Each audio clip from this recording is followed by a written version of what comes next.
Hey everybody, Mike here with Cactus Crawlers RC. Thanks for coming by and checking out the channel today. Well, as you can tell, I'm not at my normal venue. This is the garage at my place up north. And I'm here with the Trailfinder 2. So.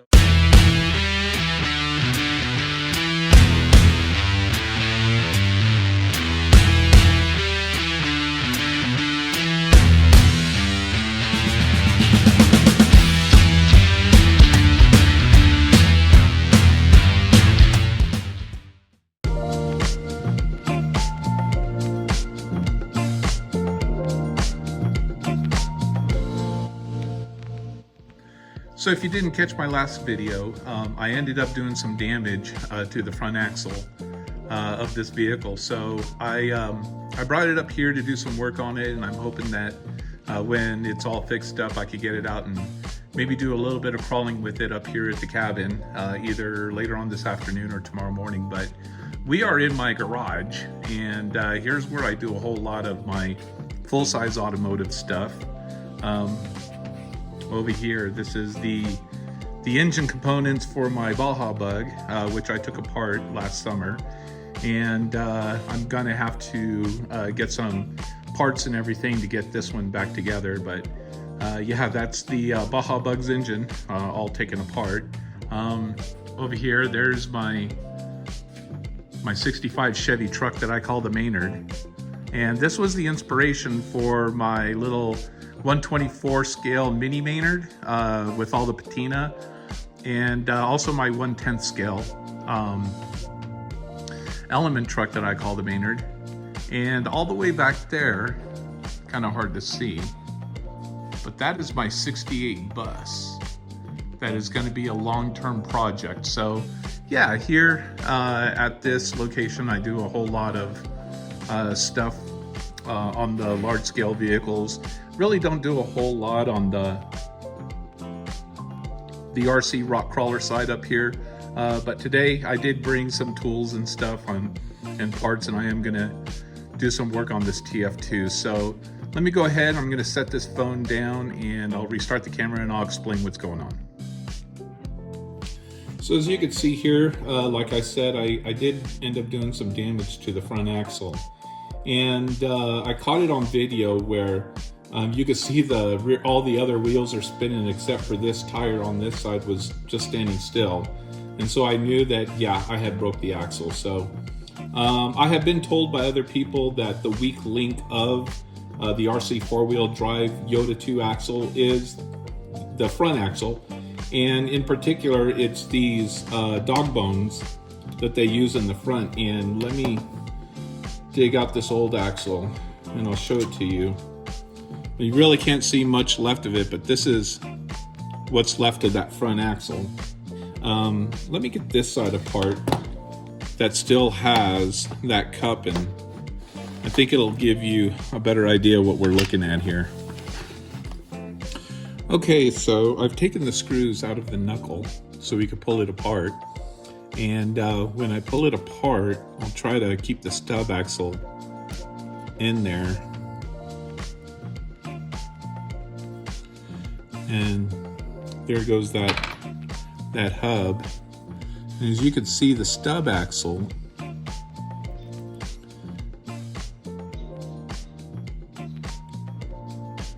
is in that cup there. You can see that it's able to rotate and turn left and right. And when we pull this axle out,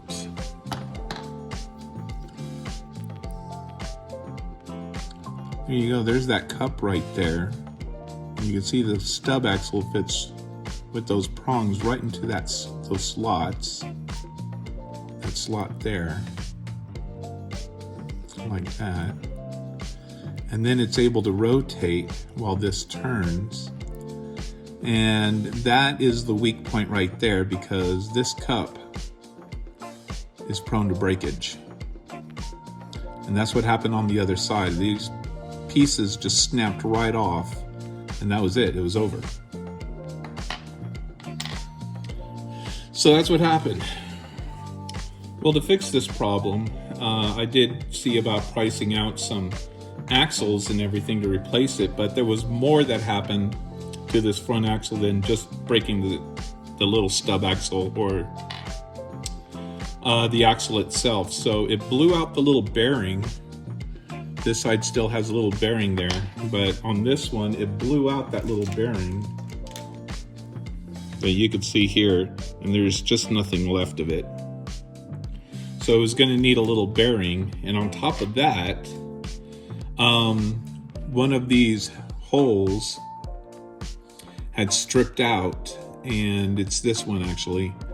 One of those holes had stripped out, so I was going to either have to re-tap it for a bigger screw, and that would mean I would have to drill out the housing and get a larger screw and everything. And I think it was just going to be something where I was going to have to piece it back together, and there was going to be the possibility that it could break again. So instead what I did is I just got a whole new set of axles that I ordered off of Amazon. And let's take a look and see what I got here.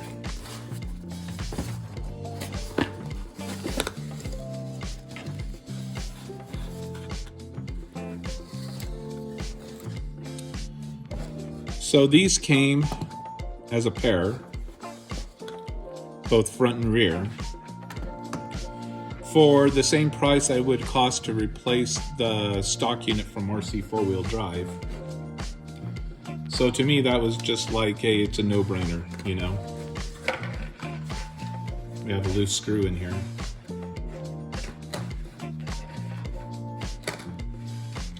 Kind of have to figure out where that goes.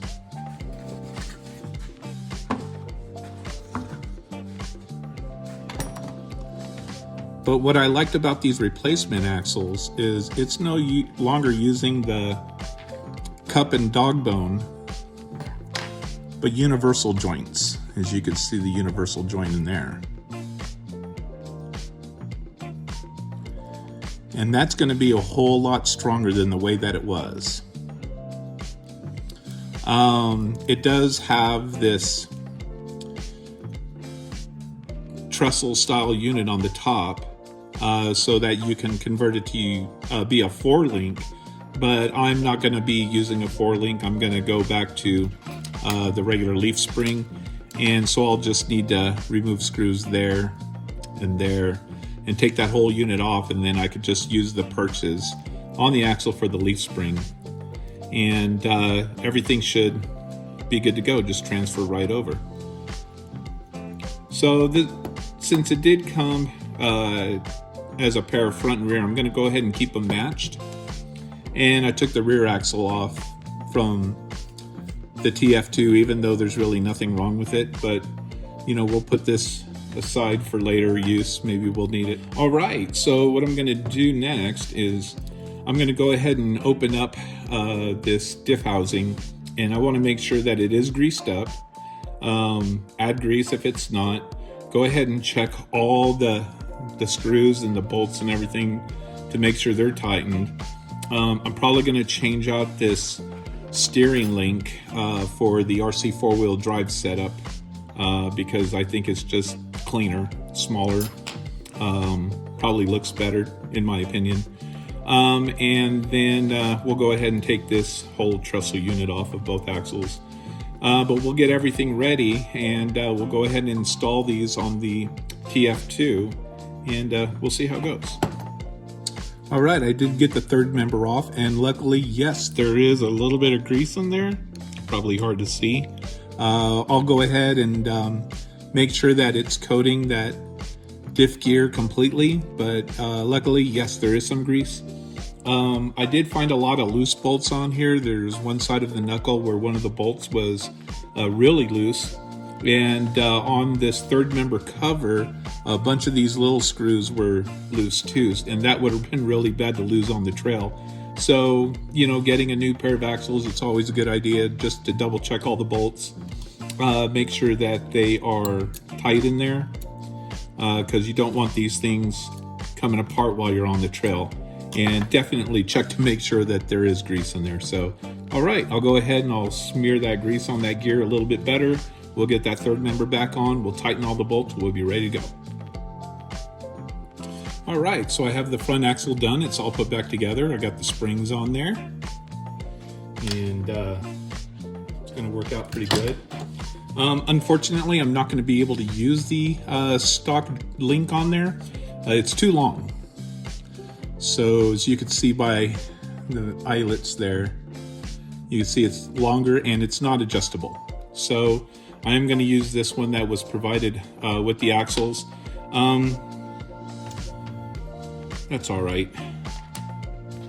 I like this one because it was thinner and it's all black, but you know, we'll just make do with what we got. So once we put the axle onto the truck itself, then we could put the links on.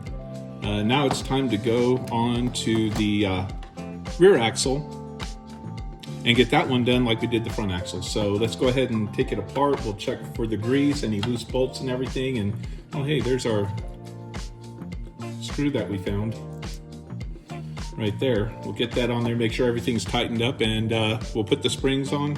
We'll be good to go. All right, so I've got the rear axle done, and just like the front one, I pulled the third member off and there was grease in there.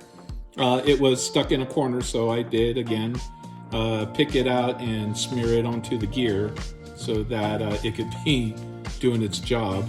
And also there was some loose screws on here, as I found one of them in the box. Made sure everything was tightened down. I did run into one dilemma here. So this rear axle, this is a split unit, and you can see the seam going along here, and that would explain why it has these tiny screws here, and then these 4 screws that are on the leaf block also act to hold it together. So when I went to put the leaves on with the short screws, they were bottoming out and they weren't tightening on the screws. Luckily, I did have these little lock washers lying around here. It's not ideal, but if I want to crawl this weekend, this will get me by. And when I get back to my regular hobby room, I do plan on taking this truck back apart because I have no Loctite on this whatsoever. So unfortunately here, all I have is the heavy-duty red Loctite, and you don't want to use that on these little tiny trucks. If you use red, you're never getting these bolts out again. So I do have to take it back apart, and I'll get some blue Loctite on there. I'll figure out what I'm going to do with the little lock washers here, whether I'm going to have to grind down these little bolts or get something that's even shorter, which I don't know if I can find anything shorter, because man, those guys are pretty short already. But I will figure that out down the road. For now, this is going to work. They're on there. So yeah, the next step is to go ahead and, you know, put these axles on the truck, get it all put back together, and we'll see how it works out. All right, guys, so I've got the TF2 axles on there. And let me start off by saying I didn't have any issue with the rear. The rear went together. Once I figured out these washers on the spring on the purchase, everything went together smoothly, and it's working fine. Now, where I had issue with was the front. And first of all, to start out, I was getting a lot of toe out, which means that the front tires were angled with the rears closer together than the fronts, and that's not optimal at all for vehicles, for steering. So what I ended up having to do is I had to remove some material. Oops, that's not it. I had to remove some material off of the plastic rod ends. Gosh, maybe about 3 millimeters on each side, and screw them together just to get the front wheels to be more or less as straight as I could. So that was one issue that I had with the front. The other issue I was having was where I had the shocks mounted on the inside of these axles. It was giving a really bad angle from the shock tower to the axle, and that could be the reason of that could be where the shocks actually bolt up to the new axle. And so I was trying to have spacers to offset the shock to make it straight up and down, but unfortunately it was getting in the way of the steering, and I was only able to get maybe half of my steering angle before it bottomed out on the end of that bolt. So what I ended up doing was putting the shock on the back side of the axle so I could still have my full steering angles, but it was going to give a really drastic angle to the shock tower itself. So and what I ended up doing was removing the shock tower from its original placement, which was in these two bolts here, and I moved it back. And because I did have to do that, I lost my inner fender liners. They didn't line up anymore. But I do have a much better angle on that shock and the shock hoops, and now it's working just fine. So unfortunately that I had to lose my inner fender liners, but it didn't come with them anyway stock, so it is what it is. And then I could probably go ahead and probably retrofit these on there, drilling new holes or something, but I could figure that out later. Right now I just want to get it out and try crawling it, but there, got much better angle there. Suspension's working. Let's go ahead. I'm gonna finish up putting this thing together. We'll get the body on there, tires. We'll check our steering angles and everything, and then we'll button this vehicle up. All right, guys. I think everything's good to go. I've got forward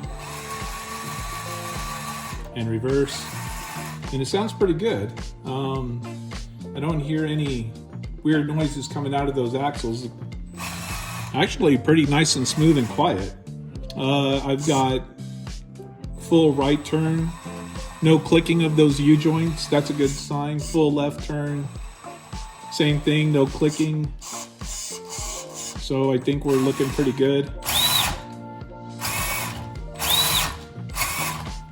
Got my high gear. All right, love it. Okay, so let's get the body on here, and we'll go ahead and close out this video. All right, there it is, guys. The TF2 is back together with those new axles from Amazon. Not as an easy swap as I thought it was going to be, but that's okay. The main thing is it's back together and it's working, and I'll be able to take this out and have some fun with it. Hey everybody, thanks for checking out this episode of Cactus Crawlers RC. Come back again next time. I'll get some running footage of the Trailfinder 2 with its new axles, and we'll see y'all then.